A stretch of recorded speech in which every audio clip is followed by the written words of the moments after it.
I had an opportunity to work with Pam for the past year and a half or so, and it was a wonderful opportunity to bring her in and her team with a restorative justice lens, much of which I didn't know about, to be honest. And so I brought Pam and her team in, given a complex, difficult situation that I and my team were in. And so it really shifted how we work together, both as a team and with one another, and myself in my role at my job, in terms of how I think about different situations, and work with different stakeholders, if you will.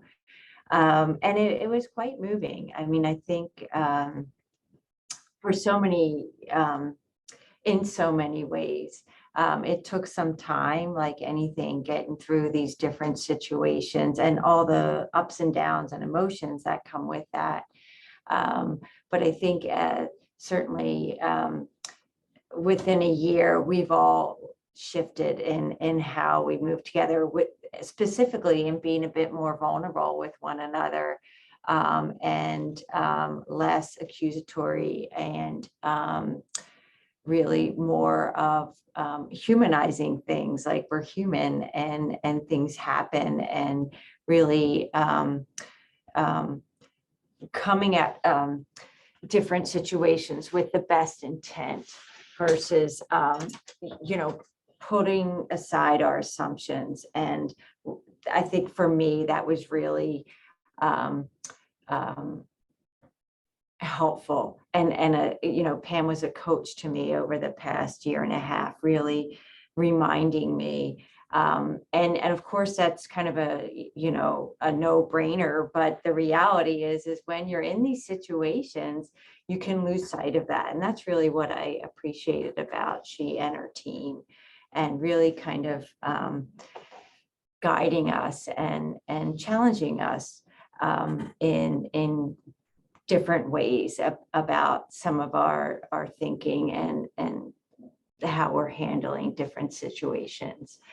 And I also really appreciated, a reminder of the needs inventory, and really when you're working with different stakeholders, understanding what did I hear, and the feelings that are involved, and trying to get curious and be curious about the needs, name the needs, whether it's mine or the stakeholder, and then thinking about a request, right? That would you be willing, whether it's me or the stakeholder I'm working with.